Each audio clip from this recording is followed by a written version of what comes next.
भूखन चाचा की चाउमीन। हास्य और मजेदार कहानी।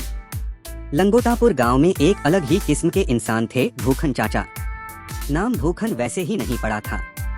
बचपन से ही पेट ऐसा जैसे तवा हो, 5 रोटी खा लो तब भी आवाज आती और दो। गांव में कोई शादी ब्याह, भोज भात, तेरहिसगाई जब तक भूखन चाचा न आते तब तक सामूहिक भोज शुरू नहीं होता था। लोग मजाक में कहते, जहां भूखन वहीं भोजन। पर असली किस्सा तब शुरू हुआ जब भूखना चाचा को चाउमीन से प्रेम हो गया। चाउमीन का पहला दर्शन। एक दिन शहर से एक लौंडा आया जो उनका भतीजा था। पिंटू अपने साथ एक कटोरी में कुछ लच्छेदार चीज लेकर आया।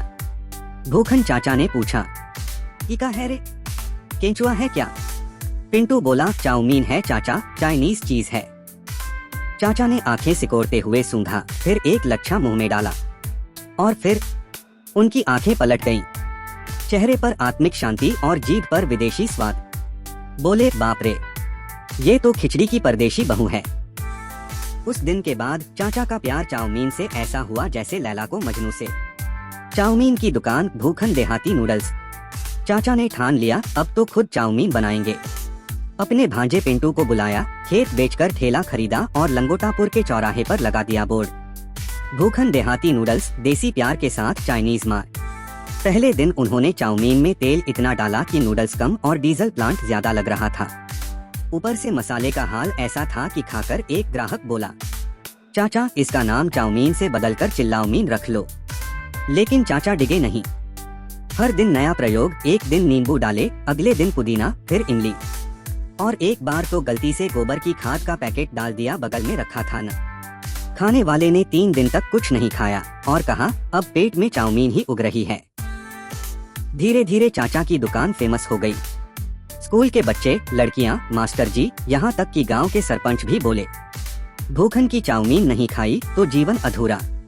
फिर आया गांव की प्रधानी चुनाव। चाचा चुनाव लड़ने लगे, नारा था, एक वोट एक प्लेट चाउमीन मुफ्त।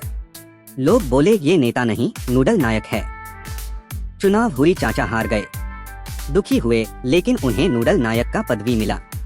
अंत में आज भी लंगोटापुर के चौराहे पर शाम को भूखन चाचा का ठेला लगता है।